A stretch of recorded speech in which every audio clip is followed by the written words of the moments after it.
এখন আমরা আলো বা লাইট এই অধ্যায়ের দ্বিতীয় ভাগ অর্থাৎ আলোর প্রতিসরণ বা রিফ্র্যাকশন অফ লাইট সম্পর্কে পড়ব।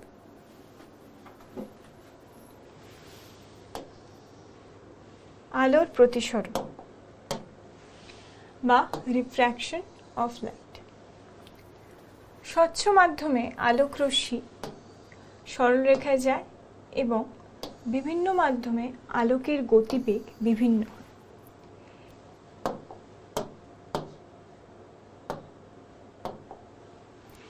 এর ফলে আলোক রশ্মি একটি মাধ্যমের মধ্য দিয়ে গিয়ে অন্য একটি মাধ্যমে প্রবেশ করার সময় দুই মাধ্যমের বিভেদ তলে তির্যকভাবে আপতিত হলে বিভেদ তলে আলোক রশ্মির গতির অভিমুখ পরিবর্তিত হয়।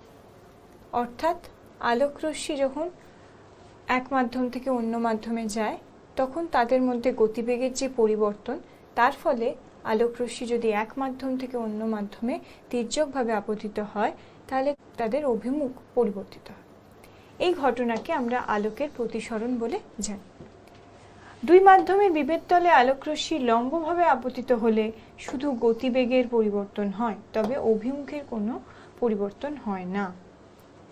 অর্থাৎ আমরা যদি বিভেদ তল দেখি, এটা যে কোনো একটি বিভেদ তল আমরা XY ধরলাম, তাহলে তার মধ্যে যদি তির্যকভাবে আলোক রশ্মি আপতিত হয় তাহলে তার ক্ষেত্রে তার অভিমুখ পরিবর্তন হয়। অর্থাৎ যদি আমরা এটিকে বর্ধিত করি এই সাইডে, তাহলে এর অভিমুখ একই রকম থাকবে না, অর্থাৎ এর অভিমুখ হয়তো এই দিকে বা এই দিকে হচ্ছে। কিন্তু যদি দেখি যে লম্বভাবে আপতিত হয়, যেমন বলা আছে, তাহলে লম্বভাবে আপতনের ক্ষেত্রে কিন্তু গতিবেগের পরিবর্তন হলেও অভিমুখের কোনো পরিবর্তন হয় না, অর্থাৎ সেটি একইভাবে একই অভিমুখে কিন্তু আমাদের দ্বিতীয় মাধ্যমে প্রবেশ করছে। আচ্ছা, তাহলে এবার আমরা প্রথম চিত্রে দেখানো হয়েছে যে আলোক রশ্মি লঘু মাধ্যম অর্থাৎ রেয়ার মিডিয়ামটা 1-এ দেখানো হয়েছে, এর মধ্যে দিয়ে এও পথে এসে, অর্থাৎ আমরা এই প্রথম চিত্রে চলে যাচ্ছি। তাহলে প্রথম চিত্রে 1-এ আমরা লঘু মাধ্যম বলেছি, এই মাধ্যমে এও, এই রশ্মিটি এও মাধ্যমে সেটি এসে XY বিভেদ তলে, এই যে XY, এই যে বিভেদ তল আমরা দেখতে পাচ্ছি, XY বিভেদ তলে ও বিন্দুতে আপতিত হয়ে, ও বিন্দুতে এটি আপতিত হচ্ছে, কোনটি? এও রশ্মিটি আপতিত হয়ে ঘন মাধ্যমে অর্থাৎ ডেন্স মিডিয়াম 2 অর্থাৎ 2 ঘন মাধ্যমে অভিমুখ পরিবর্তন করে OB পথে গিয়েছে। অভিমুখ কিভাবে পরিবর্তন করেছে? কারণ এওটাকে যদি আমরা এইদিকে বাড়াই তাহলে দেখতে পাবো এর অভিমুখ কিন্তু এই হওয়ার কথা ছিল, কিন্তু সেটি অপর মাধ্যমে যাওয়ার দরুন কিন্তু OB অভিমুখে কিন্তু এটি সরে গেছে, তার অভিমুখটা পরিবর্তন হয়েছে। এক্ষেত্রে এও হলো আপতিত রশ্মি অর্থাৎ ইনসিডেন্ট রে, অর্থাৎ এই এও হলো আপতিত রশ্মি, OB হলো প্রতিসৃত রশ্মি, OB হলো প্রতিসৃত রশ্মি, XY হলো প্রতিসারক তল বা রিফ্র্যাক্টিং সারফেস। এই যে XY আমাদের দেখানো হয়েছে, যেটাকে আমরা বিভেদ তল বলছি, সেটি প্রতিসারক তল। ও হলো আপতন বিন্দু বা পয়েন্ট অফ ইনসিডেন্স, এই যে ও হলো এখানে কিন্তু আপতন বিন্দু বা point of incidence. NO N' হলো অভিলম্ব, NO N', এই সরলরেখাটি হলো কিন্তু অভিলম্ব, এটি প্রতিসারক তলের ওপর অভিলম্ব, এটি হলো অভিলম্ব। অ্যাঙ্গেল I হলো আপতন কোণ বা angle of incidence, angle I এখানে আমরা দেখতে পাচ্ছি যে এটি হলো আপতন কোণ বা অ্যাঙ্গেল অফ ইনসিডেন্স।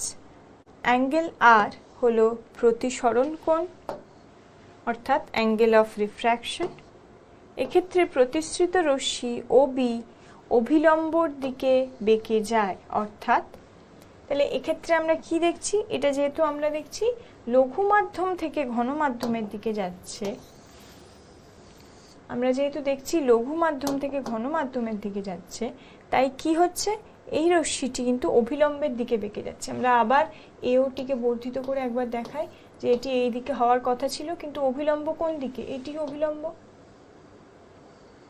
অর্থাৎ কিন্তু এই রশ্মিটি কিন্তু এই বরাবর এই দিকে বেঁকে যাচ্ছে, যার জন্য এটি বেঁকে এখন এখানে অবস্থান করছে, যার জন্য এটি অবিলম্বর দিকে বেঁকে যাচ্ছে এবং যার ফলে অ্যাঙ্গেল I অর্থাৎ আপতন কোণ তার মান কিন্তু প্রতিসরণ কোণ এর চেয়ে কিন্তু বেশি হচ্ছে।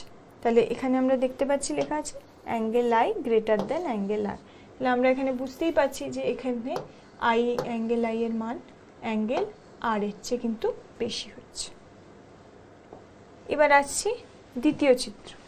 দ্বিতীয় চিত্রে দেখানো হয়েছে যে আলোকরশ্মি ঘন মাধ্যম 1 এর মধ্যে দিয়ে, এক্ষেত্রে আমরা দ্বিতীয় চিত্রে আলোকরশ্মি ঘন মাধ্যমকে আমরা 1 নম্বর মাধ্যম হিসেবে ধরেছি। এর মধ্যে দিয়ে এ ও পথে এসে এ ও, এই যে রশ্মিটি আমরা দেখতে পাচ্ছি আবার এ ও, এই রশ্মিটি এই পথে এসে এক্স ওয়াই বিভেদ তলে, এই যে এক্স ওয়াই এর বিভেদ তল, এক্স ওয়াই বিভেদ তলে ও বিন্দুতে আপতিত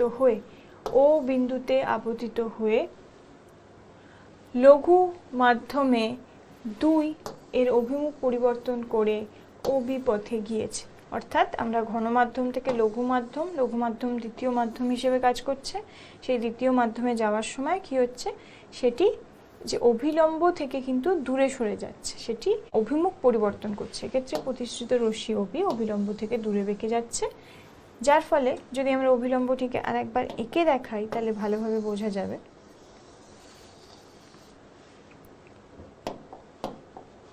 অর্থাৎ এইখানে এটি হলো অভিলম্ব, আর এখানে যদি আমরা এ ও যে আপতিত রশ্মি সেটিকে যদি আমরা এদিকে বর্ধিত করি তাহলে এই দিকে দেখব। তাহলে অর্থাৎ আমরা এটা বুঝতে পারছি যে এটি এই যে অভিলম্ব তার চেয়ে কিন্তু এই রশ্মিটি দূরে সরে যাচ্ছে, তাহলে অভিলম্ব থেকে দূরে বেঁকে যাচ্ছে, যার ফলে কি হচ্ছে, যার ফলে angle I less than angle R, অর্থাৎ আপতন কোণের মান কিন্তু প্রতিসরণ কোণের মানের চেয়ে কম হচ্ছে।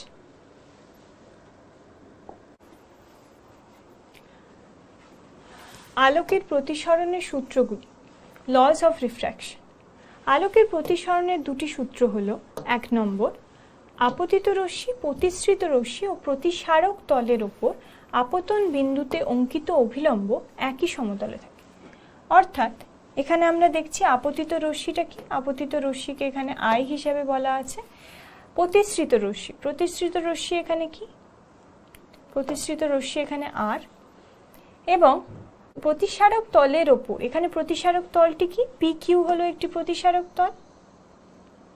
প্রতিসারক তলের ওপর আপতন বিন্দু এখানে কি, আপতন বিন্দু এখানে ও, অঙ্কিত অভিলম্ব একই সমতলে থাকে। অঙ্কিত অভিলম্ব এখানে কি, এন এন ড্যাশড, এটি হলো অঙ্কিত অভিলম্ব একই সমতলে থাকে। তাহলে আমরা প্রথম থেকে কি বললাম, আমরা বললাম যে আপতিত রশ্মি অর্থাৎ আই, প্রতিসৃত রশ্মি অর্থাৎ আর, প্রতিসারক তল অর্থাৎ পি কিউ এর উপর আপতন বিন্দুতে অর্থাৎ ও বিন্দুতে অঙ্কিত অভিলম্ব এন এন ড্যাশ একই সমতলে থাকে, যেটা আমরা দেখতে পাচ্ছি একই সমতলে আছে। দ্বিতীয় ক্ষেত্রে যে কোনো দুটি নির্দিষ্ট মাধ্যম ও কোনো নির্দিষ্ট বর্ণের আলোর ক্ষেত্রে আপতন কোণের সাইন ও প্রতিসরণ কোণের সাইনের অনুপাত ধ্রুবক হয়। অর্থাৎ এখানে আমরা দেখছি যে আমরা দেখলাম আপতন কোণ এবং প্রতিসরণ কোণ। আমরা যদি দেখি এখানে আপতন কোণ এখানে আই হিসেবে বলা আছে, অ্যাঙ্গেল আই, আর প্রতিসরণ কোণ হলো অ্যাঙ্গেল আর। তাহলে এখানে আমরা বলতে পারি অর্থাৎ আই ও আর যথাক্রমে আপতন কোণ এবং প্রতিসরণ কোণ যদি হয়, তাহলে আলোকের মাধ্যম 1 থেকে মাধ্যম 2 এ প্রতিসরণের সময়, এখানে মাধ্যম 1 কি, মাধ্যম 1 এখানে বলা আছে এটি মাধ্যম 1 থেকে মাধ্যম 2 এর দিকে যাচ্ছে। তাহলে মাধ্যম 2 এর প্রতিসরণের সময় তাহলে যে সাইন আই, মানে এখানে বলা আছে নির্দিষ্ট বর্ণের আলোর ক্ষেত্রে আপতন কোণের সাইন, আপতন কোণ যেহেতু আই, তাহলে আপতন কোণের সাইনের ভ্যালু হলো সাইন আই, আর সেক্ষেত্রে প্রতিসরণ কোণের যদি আর হয় তাহলে প্রতিসরণ কোণের সাইনের অনুপাত অর্থাৎ সাইন আই, এই দুয়ের অনুপাত সাইন আই বাই সাইন আর হলো একটি ধ্রুবক। এই ধ্রুবকের মান আমরা কিভাবে লিখেছি, 1μ2। এই ধ্রুবক 1μ2 কে মাধ্যম 1 এর সাপেক্ষে মাধ্যম 2 এর প্রতিসরাঙ্ক বা রিফ্র্যাক্টিভ ইন্ডেক্স বলা হয়। দ্বিতীয় সূত্রের উদ্ভাবক বিজ্ঞানী স্নেল, ডব্লিউ স্নেল নাম অনুসারে এই সূত্রকে আমরা স্নেলের সূত্র বলি।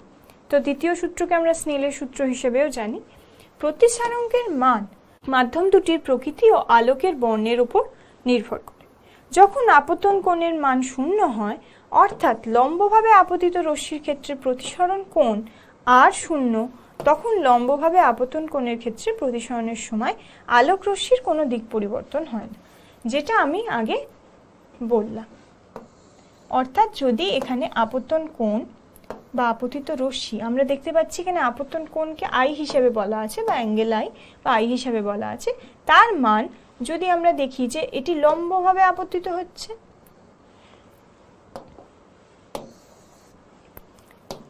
আমরা দেখতে পাচ্ছি এখানে লম্বভাবে আপতিত হচ্ছে। লম্বভাবে আপতিত হচ্ছে মানে আই এর যে কোণ তার মান শূন্য। আবার যদি লম্বভাবে আপতিত হয় তাহলে আমরা দেখতে পাচ্ছি লম্বভাবেই প্রতিসৃত হচ্ছে, অর্থাৎ এখানে যে অ্যাঙ্গেল বা সেটাও আমরা দেখতে পাচ্ছি সেটাও শূন্য হচ্ছে। তাহলে এই ক্ষেত্রে আমরা কি দেখতে পাচ্ছি? লম্বভাবে আপতনের ক্ষেত্রে প্রতিসরণের সময় আলোক রশ্মির কোনো দিক পরিবর্তন হচ্ছে না, আলোক রশ্মি যেমন ভাবে ঢুকেছিল সেইভাবেই বেরিয়ে যাচ্ছে একই সরলরেখায়। কোনো মাধ্যমের প্রতিসারাঙ্ক যে যে বিষয়ের উপর নির্ভর করে। The refractive index of a medium depends on মাধ্যমের উপাদানের প্রকৃতির উপর, মাধ্যমের ঘনত্বের উপর এবং ব্যবহৃত আলোকের বর্ণ বা তার তরঙ্গদৈর্ঘ্যের।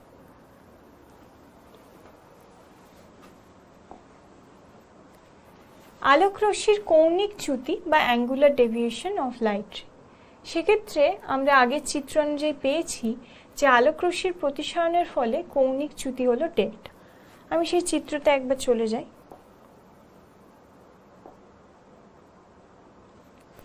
এখানে এই চিত্রে আমরা দেখতে পাচ্ছি যে আই যেভাবে আই অ্যাঙ্গেলে বা আই কোণে যেখানে আমাদের আপতন কোণকে আই বলা হচ্ছে, সেই কোণটিকে সেই যদি আপতিত রশ্মি সেটিকে আমরা এই যে ড্যাশ লাইন দিয়ে দেখানো হয়েছে সেটিকেই যদি আমরা সম্মুখভাবে সেটিকে বাড়ানো হয় তাহলে আমরা দেখতে পাবো যে আমাদের যে আর এবং ডেল্টা অর্থাৎ যে কৌণিক চ্যুতি অর্থাৎ আমাদের যে আই যে রশ্মিটা আমরা পেলাম সেটিকেই যদি আমরা সামনের দিকে বাড়াই তাহলে আমরা দেখতে পাবো আর এর মান প্লাস এই যে অ্যাঙ্গেল অর্থাৎ যেটাকে আমরা ডেল্টা বলছি তার যে সমষ্টি আর এবং ডেল্টার সমষ্টি হলো সেই আই এর সাথে সমান। অর্থাৎ আমরা ডেল্টাটিকে বলছি এটি হলো একটি কৌণিক চ্যুতি, যেখানে আমরা দেখতে পাচ্ছি যে ডেল্টাকে যদি আমরা লিখি তাহলে আই মাইনাস আর।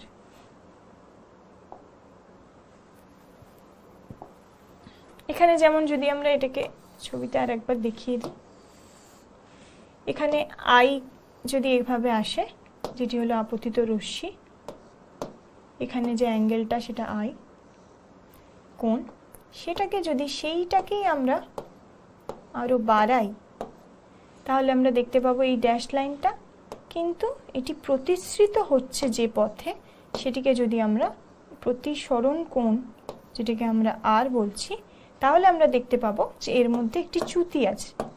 অর্থাৎ যে রশ্মিটিকে যদি আমরা সোজাসুজি আপতিত রশ্মিটাকে বাড়াই যেভাবে ড্যাশ লাইনটা দেখাচ্ছে তার চেয়ে আরটা তুলনায় ছোট বা কম, আর যে অ্যাঙ্গেলটা আমরা পাচ্ছি যার জন্য আমরা এটাকে লেখানো হয়েছে আই সমান হলো আর প্লাস এই চ্যুতি, যেই কৌণিক চ্যুতিটিকে আমরা ডেল্টা হিসেবে বর্ণনা করছি সেটা এখানে বলা আছে I equals to r plus delta, বা ডেল্টা বা কৌণিক চ্যুতিকে আমরা আই মাইনাস আর হিসাবেও বলতে পারি। কাঁচের ফলকের সাহায্যে প্রতিসরণ, refraction through a glass slab. চিত্র 15তে দেখানো একটি কাঁচের ঘনকাকার মসৃণ ফলক নেওয়া হয়েছে যার 6টি তল বর্তমান। প্রথমে এই যে কাঁচের ফলকের সাহায্যে প্রতিসরণ এটি দেখানোর জন্য আমাদের এই চিত্রে কাঁচের ঘনকাকার একটি মসৃণ ফলক নেওয়া হয়েছে যার 6টা তল বর্তমান আছে।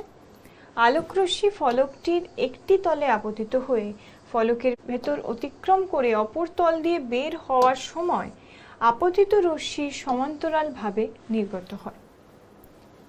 ধরা যাক মাধ্যম 1 থেকে আগত আলোকরশ্মি এও একটি মাধ্যম 2 এর সমান্তরাল বাহু বিশিষ্ট কাঁচের ফলকের ভেতর দিয়ে গিয়ে আবার মাধ্যম 1 এ প্রবেশ করেছে। অর্থাৎ এই যে চিত্র 16তে বলা হয়েছে যে এ ও, এই যে এ ও যে রশ্মিটি দেখতে পাচ্ছি সেটি প্রথমে মাধ্যম এ থেকে মাধ্যম 2 অতিক্রম করে মাধ্যম আবার 1-এ ফিরে আসছে। তাহলে মাধ্যম 1 থেকে সেটি 2, অর্থাৎ আমাদের যে কাঁচের গ্লাস স্ল্যাব সেটিকে মাধ্যম 2 হিসেবে ধরা হয়েছে, তারপর সেটি আবার সেই আগের মাধ্যমে ফিরে আসছে। এক্ষেত্রে যেহেতু কাঁচের ফলকটির দুদিকে মাধ্যম একই, তাই আলোক রশ্মির কোনো চ্যুতি ঘটছে না, শুধুমাত্র পার্শ্বীয় সরণ হবে। আপতিত আলোক রশ্মির সঙ্গে প্রতিসৃত রশ্মি সমান্তরালভাবে নির্গত হয় এবং এক্ষেত্রে যে পার্শ্বীয় সরণ হয় সেটি হলো বিএল। অর্থাৎ এক্ষেত্রে আমাদের যে রশ্মিটি নির্গত হবে প্রতিসৃত রশ্মি রূপে সেটি কিন্তু আপতিত রশ্মির সাথে সেটি সমান্তরাল হবে। যেমন এ ও যেটা দেখছি আপতিত রশ্মি, বিসি যেটা আমরা দেখছি এখানে প্রতিসৃত রশ্মি, এই উভয়ে কিন্তু সমান্তরাল। যেহেতু আমরা এ ও সেটিকে যদি আমরা এই সামনের দিকে বাড়ানো হয়েছে যেমন ডটেড লাইন দিয়ে, সেইভাবে যদি দেখি তাহলে দেখতে পাবো দুটো প্যারালাল আছে, সমান্তরাল আছে, কিন্তু তাদের মধ্যে একটা পার্শ্বীয় সরণ ঘটেছে। অর্থাৎ তারা এই অবস্থানে কিন্তু প্রতিসৃত রশ্মিটি নেই, সেটি এই অবস্থানে আছে। অর্থাৎ এই যে সরণ, এটি এখানে বিএল হিসেবে পার্শ্বীয় সরণ হিসেবে বলা আছে। এবার আমরা এই ছবির দ্বারা আরো ভালো করে বুঝে নেব যে কাঁচের ফলকের মধ্যে দিয়ে কি করে প্রতিসরণ হচ্ছে। ও বিন্দুতে স্নেলের সূত্র প্রয়োগ করলে পাওয়া যায়, এই ও বিন্দুতে স্নেলের সূত্র প্রয়োগ করে আমরা পাচ্ছি যে 1μ2 equals to sine I by sine r1। এখানে 1μ2 কি? 1μ2 হলো এক মাধ্যমের সাপেক্ষে 2 মাধ্যমের প্রতিসরাঙ্ক। অর্থাৎ এই এক মাধ্যমের সাপেক্ষে 2 মাধ্যমের প্রতিসরাঙ্ককে আমরা স্নেলের সূত্রানুযায়ী sine I by sine r1 হিসেবে লিখতে পারি। বি বিন্দুতে ওবি রশ্মি প্রতিসৃত হয়ে আবার এক মাধ্যমে ফিরে আসে, সেখানে প্রতিসৃত কোণের মান হয় থিটা। অর্থাৎ এই যে বি বিন্দুতে ওবি রশ্মি প্রতিসৃত হচ্ছে, ওবি রশ্মি এখানে প্রতিসৃত হয়ে আবার এক মাধ্যমে ফিরে আসে, যেখানে প্রতিসৃত কোণের মান হয় থিটা। এখানে আমরা দেখতে পাচ্ছি এটি হলো এখানে লম্ব টানা হয়েছে, তার সাথে যে আমাদের প্রতিসৃত রশ্মি তার যে কোণ, সেই প্রতিসরণ কোণ বা প্রতিসৃত কোণ, তার মান হচ্ছে এখানে থিটা। বি বিন্দুতে স্নেলের সূত্র প্রয়োগ করে পাওয়া যায়। এবার আমরা বি বিন্দুতে স্নেলের সূত্র প্রয়োগ করছি, তাতে আমরা পাচ্ছি যে 2μ1, অর্থাৎ কি না দ্বিতীয় মাধ্যম সাপেক্ষে এক মাধ্যমের যে প্রতিসরাঙ্ক সেটির মান কি sine r1 by sine theta, sine r1 by sine theta. এখানে প্রথমেই বলা যাক যে sign I R sign r1 সেটিকে কিভাবে লেখা হয়েছে আমরা আগেই জানি যে মিউ অর্থাৎ সাইন, এখানে যে এক মাধ্যমের সাপেক্ষে যে দ্বিতীয় মাধ্যমের আমরা প্রতিসরাঙ্ক যখন বার করছি তখন সাইন আপতন কোণের মান হয়। এখানে আপতন কোণের মান প্রথম ক্ষেত্রে প্রথম থেকে দ্বিতীয় মাধ্যমে আসার সময় এটি আই, দ্বিতীয় মাধ্যমে সেক্ষেত্রে ঢোকার সময় তার যে প্রতিসৃত কোণ বা প্রতিসরণ কোণের মান এখানে r1, সেই জন্য sign I by sine r1। দ্বিতীয় ক্ষেত্রে বি বিন্দুতে যখন আমরা স্নেলের সূত্র প্রয়োগ করছি তখন আমরা লিখছি যে আপতন কোণ এখানে কি কোণে আপতিত হচ্ছে, সেই r1 কোণে, আবার প্রতিসৃত হচ্ছে কিভাবে, প্রতিসরণ কোণের মান থিটা। তো এক্ষেত্রে sign r1 by sine theta হলো 2μ1, 2 মাধ্যমের সাপেক্ষে এক মাধ্যমের প্রতিসরণ। আবার আমরা জানি 2μ1 ইকুয়ালস টু 1 বাই 1μ2। তাহলে এবার আমরা মানগুলিকে বসিয়ে দিচ্ছি। তাহলে sine r1 by sine theta equals to 1 by sine I by sine r1।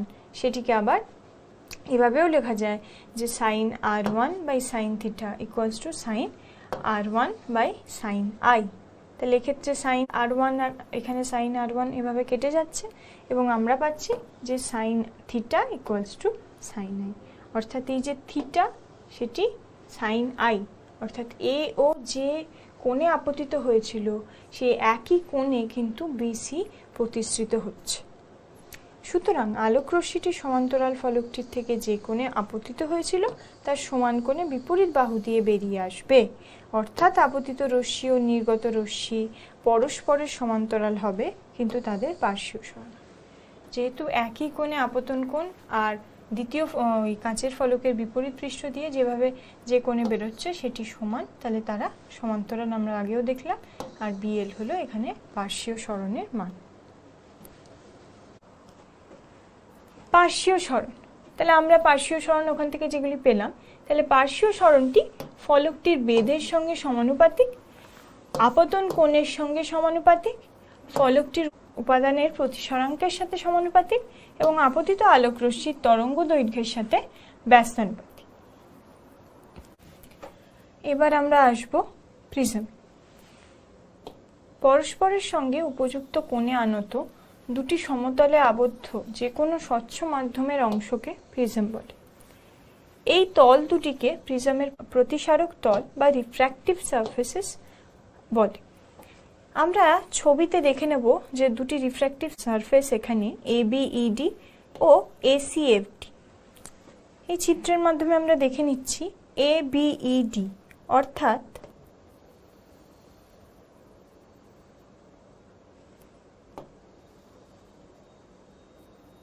এই তলটিকে বোঝানো হয়েছে, এবং ACFD অর্থাৎ ACFD এই দুটি তলকে বোঝানো হয়েছে। এই দুটি তল প্রিজমের প্রতিসারক তল বা রিফ্র্যাক্টিং সারফেসেস বলা হয়। এই তল দুটির মধ্যের কোণকে প্রিজমের প্রতিসারক কোণ বলা হয়। এই তল দুটির মধ্যে যে কোণ তাকে প্রতিসারক কোণ বা refracting angle of the prism বা প্রিজম কোণ অ্যাঙ্গেল অফ দ্য প্রিজম বলে। তাহলে এক্ষেত্রে আমরা দেখতে পাচ্ছি সেই কোণটি কি কি। সেই কোণটি হলো BAC অর্থাৎ এই কোণটি এবং EDF অর্থাৎ EDF এই দুটি কোণ। এই দুটি কোণ হলো প্রিজমের refracting angle of the prism. প্রিজমের প্রতিসারক তলগুলির ছেদ রেখাকে AD, প্রিজমের ধার এজ বা প্রান্তরেখা বলা হয়। এখানে AD এই যে দুটি আমাদের তল তাদের যে ছেদ রেখা সেটিকে ADটাকে আমরা বলছি যে প্রিজমের ধার বা প্রান্তরেখা বলা হয়। প্রিজমের প্রতিসারক ধারের সমকোণে অবস্থিত যে কোনো সমতল ছেদকে প্রিজমের প্রধান ছেদ বা প্রিন্সিপাল সেকশন বলা হয়। এক্ষেত্রে আমরা ABC মানে এই যে টোটাল আমরা দেখতে পাচ্ছি ABC এই টোটাল এই যে ত্রিভুজটাকে আমরা বলে দিচ্ছি এই অংশটাকে হলো প্রিন্সিপাল সেকশন বা ABC বলা হচ্ছে। প্রিজমের আলোকের প্রতিসরণ। চিত্র 18তে আমরা দেখতে পাচ্ছি যে একটি প্রিজমের প্রধান ছেদ ABC দেখানো হয়েছে, যার প্রতিসরণ কোণ A এবং AB প্রতিসারক তলের P বিন্দুতে I1 আপতন কোণে আপতিত OP আলোক রশ্মি P ও Q দুটি বিন্দুতে প্রতিসৃত হয়ে শেষ পর্যন্ত I2 কোণে নির্গত হচ্ছে। মানে আমরা দেখতে পাচ্ছি এখানে যে এর প্রতিসরণ কোণ কি, আমরা দেখলাম যে ওখানে প্রতিসরণ কোণ, এখানে প্রতিসরণ কোণ হলো A অর্থাৎ এই কোণটিকে এখানে আমাদের প্রতিসরণ কোণ বলা হচ্ছে। AB প্রতিসারক তলের P বিন্দুতে I1 আপতন কোণে আপতিত OP আলোক রশ্মি, এখানে যে OP আলোক রশ্মি হচ্ছে সেটি AB প্রতিসারক তল অর্থাৎ এই যে প্রতিসারক তল আমরা দেখতে পাচ্ছি এই প্রতিসারক তলের P ও Q বিন্দুতে প্রতিসৃত হয়ে শেষ পর্যন্ত I2 কোণে নির্গত হচ্ছে। আমরা এখানে দেখতেই পাচ্ছি যে ইনসিডেন্ট রে হিসেবে বলা আছে যে আপতিত রশ্মি, এখানে আপতিত রশ্মি I1 অ্যাঙ্গেলে সেই প্রিজমের তলে AB যে তল সেই তলে আপতিত হচ্ছে P বিন্দুতে এবং তারপর কাঁচের মাধ্যমে সেটি P এবং Q বিন্দুতে সেটি প্রতিসৃত হচ্ছে এবং শেষে I2 কোণে সেটি বেরিয়ে যাচ্ছে। তাহলে আমরা দেখতে পাচ্ছি এখানে শেষ পর্যন্ত I2 কোণে নির্গত হচ্ছে। OPQR হলো আলোক রশ্মির পথ। OPQR এইটা হলো আলোক রশ্মির পথ। নির্গত রশ্মি QR কে পেছনের দিকে বাড়ালে ও আপতিত রশ্মি OP কে সামনের দিকে বাড়ালে তারা পরস্পরকে N বিন্দুতে ছেদ করে। তাহলে আমরা কি দেখলাম, ওপি রেখাটির ডাইরেকশন দিকটা এদিকে, তো এদিকে আমরা যদি সোজা দিকে বাড়াই তাহলে দেখতে পাবো যে এটি এম বিন্দুতে। যদি আমরা এই কিউ আর রেখাটিকে, যে এই রেখা দিয়ে আমরা প্রতিশ্রুত রশ্মি বেরিয়ে যাচ্ছে প্রিজম থেকে, সেটিকে যদি আমরা পেছন দিকে বাড়াই, অর্থাৎ এইভাবে সামনের দিকে এবং এটিকে পেছনের দিকে বাড়ালে আমরা দেখতে পাচ্ছি এখানে এটি এম বিন্দুতে মিলিত হচ্ছে। তাহলে এল এম আর থিটা হলো উৎপন্ন চ্যুতিকোণ। তাহলে আমরা দেখতে পাচ্ছি, আমরা আগেও করেছি যে আমরা যে ইনসিডেন্ট রে বা যে আপতিত রশ্মি সেটিকে যদি আমরা তার যে পথ সেটিকে যদি আমরা সামনের দিকে বাড়াই তাহলে আমরা সেটি এল পাবো, এবং যে রশ্মিটি আর সেটিকে যদি আমরা পেছন দিকে বাড়াই তাহলে যেহেতু এম বিন্দুতে ছেদ হয়েছে তাহলে আমরা বলতে পারি যে আমাদের চ্যুতিকোণ যেটা পাচ্ছি সেটি হলো ডেল্টা, এবং এখানে সেটিকে থিটা হিসাবেও বলা আছে। সেই থিটা হলো উৎপন্ন চ্যুতিকোণ। ধরা যাক এ বি ও এসি তলের যথাক্রমে পি ও কিউ বিন্দুতে অঙ্কিত অভিলম্ব এন বিন্দুতে মিলিত হচ্ছে। এ বি এবং এসি তলের যথাক্রমে পি ও কিউ বিন্দুতে অঙ্কিত অভিলম্ব, তাহলে আমরা দেখছি এ বি তল আর এদিকে এসি তল। এই এ বি আর এসি তলের যথাক্রমে পি আর কিউ বিন্দুতে অঙ্কিত অভিলম্ব এন বিন্দুতে মিলিত হচ্ছে। এখানে আমরা যদি এই সরলরেখায় যে অভিলম্বটা আঁকি তাহলে দেখব আমরা সেটাকে এন বিন্দুতে মিলিত হচ্ছে। এবার আরও ধরছি যে R1 R2 যথাক্রমে পি ও কিউ বিন্দুতে প্রতিসরণ ও আপতন কোণ।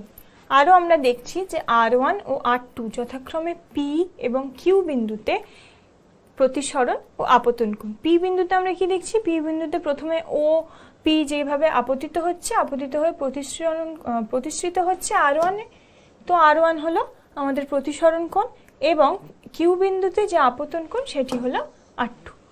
তাহলে ত্রিভুজ PMQ থেকে আমরা পাচ্ছি যে, আমরা এখানে আরেকবার চিত্রটা দেখে নিই ভালো করে। তাহলে আমরা এখানে PMQতে দেখতে পাচ্ছি যে থিটা কোণটা, থিটা আমরা দেখতে পাচ্ছি এই যে চ্যুতিকোণ যেটাকে আমরা থিটা বলেছি এখানে, সেই theta equals to angle MPQ। MPQ কোণটা, এম এটা, পি এটা, কিউ এটা, তাহলে অ্যাঙ্গেল এইটা প্লাস MQP অর্থাৎ এই অ্যাঙ্গেলটা, অর্থাৎ আমরা দেখতে পাচ্ছি প্রথমে এই অ্যাঙ্গেলটা তারপর MQP অর্থাৎ এই অ্যাঙ্গেলটার কথা বলা হয়েছে। তাহলে MPQ কোনটা, তাহলে MPQ এর ভ্যালু কি, অর্থাৎ আমরা MPQ যদি দেখি তাহলে আমরা বুঝতে পারবো যে এই যে আমরা সরলরেখাটা টেনেছি এই যে পি থেকে এল অবধি, সেটি কিন্তু ওই যে আমাদের যে আপতিত রশ্মি সেটিরই বিবর্ধিত অংশ সোজা দিকে যদি আমরা বাড়াই তাহলে, অর্থাৎ আমরা বলতে চাইছি যে এই যে I1 পাচ্ছি তার সাথে আমরা ইকুয়ালস টু আমরা লিখতে পারি R1, তার সাথে যে চ্যুতিটা পাচ্ছি সেটি হলো MPQ, অ্যাঙ্গেল MPQ। আবার সেই একইভাবে যখন আমরা MQP নিতে পারি তাহলে আমরা এটিকে লিখতে পারি যে I2, যেটা প্রতিসৃত রশ্মি সেটিকে যখন আমরা এদিকে পেছনের দিকে বাড়াচ্ছি তখনই কিন্তু সেটা এম মিলিত হচ্ছে। তাহলে সেই প্রতিসৃত রশ্মি I2 ইকুয়ালস টু এই R2 প্লাস এই চ্যুতিটা কি MQP, তাহলে R2 প্লাস চ্যুতি। তাহলে আমরা বলতে পারি এটাকে যদি আমরা আরেকবার লিখি, তাহলে যেহেতু I1 equals to R1 plus MPQ, তাহলে আমরা এখানে লিখতেই পারি যে angle MPQ equals to I1 minus R1, বা MQP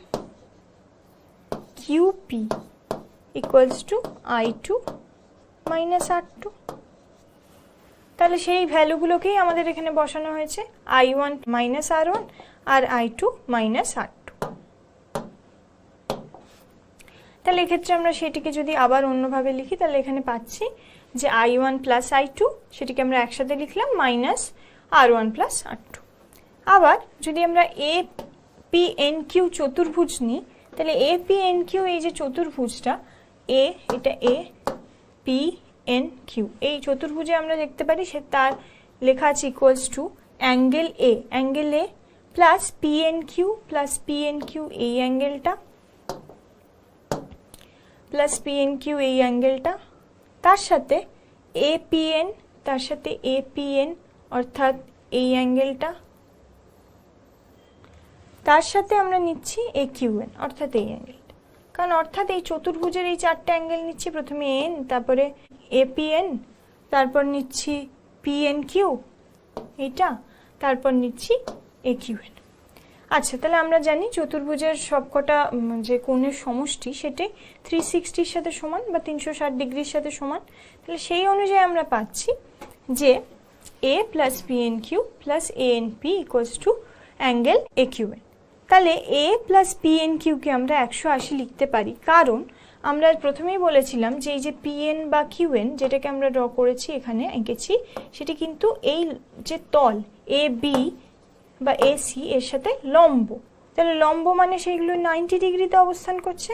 তাহলে এ পিএন অ্যাঙ্গেল আর এ কিউএন অ্যাঙ্গেল হলো 90 ডিগ্রি। তাহলে সেই যে কোণটা পাচ্ছি, তাহলে এখান থেকে যদি আমরা 360 থেকে এই দুটি অ্যাঙ্গেল মানে আমরা এখান থেকে এ পিএন এইটা এবং এই দুটিকে বাদ দিয়ে দিচ্ছি, এটা 90 প্লাস 90, এখানে 360 থেকে 180 বাদ দিচ্ছি, তাহলে আমরা পাচ্ছি A plus PN Q angle equals to 180 degree. আবার আমরা ত্রিভুজ পিএন কিউ থেকে পেতে পারি পিএন কিউ কোনটা, এই ত্রিভুজটা পিএন কিউ, এই ত্রিভুজ থেকে আমরা আবার কি পাচ্ছি যে R1 plus R2 plus PN Q equals to 180। R1 কোনটা, R1 এইটা বলা আছে, R2 এইটা, তাহলে প্লাস পিএন কিউ অর্থাৎ এইটা। এই তিনটে অ্যাঙ্গেল মিলে আমরা জানি ত্রিভুজের সবকটি কোণের সমষ্টি 180 ডিগ্রির সমান। তাহলে এক্ষেত্রে আমরা এইটা লিখতেই পাচ্ছি, যে R1 plus R2 plus PN Q equals to 180। আবার যদি আমরা এই দুটো ইকুয়েশনকে কম্পেয়ার করি, প্রথম ইকুয়েশন এ plus PN Q equals to 180 আর R1 plus R2 plus angle PN Q equals to 180। তার মানে এই দুটো ইকুয়েশনকে যদি আমরা একসাথে লিখি, তাহলে আমরা কি পেলাম A plus angle PN Q equals to 180।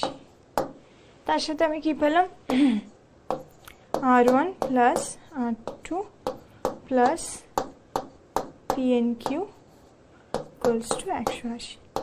তাহলে এখান থেকে আমরা বলতেই পারি যে যেহেতু 180 এই দুটি সমান, আবার পিএন কিউটাও সমান, তাহলে আমরা এখানে ডাইরেক্টলি এখানে যদি আমরা এই দুটো ইকুয়েশনকে একসাথে লিখি, তাহলে এখানে লিখতে পারি যে equals to R1 plus R2, যেটা আমরা এখানে আমরা সিদ্ধান্তে পৌঁছেছি। এবং দ্বিতীয় ক্ষেত্রে আমরা দেখতে পাচ্ছি থিটা এর ভ্যালু আমরা এই ইকুয়েশনটা থেকে পেয়েছি যে theta equals two I1 plus I2 minus R1 plus R2। এই যদি এই ইকুয়েশনেই আমি R1 প্লাস R2 জায়গায় এ বসিয়ে দিই, তাহলে আমরা কি পাচ্ছি I1 প্লাস I2 মাইনাস এ, এই ভ্যালুটা হলো থিটার সাথে সমান। তাহলে এই সিদ্ধান্ত পেলাম আমরা প্রিজমের আলোকের প্রতিসরণ থেকে, এই দুটি সিদ্ধান্তে আসতে পারি।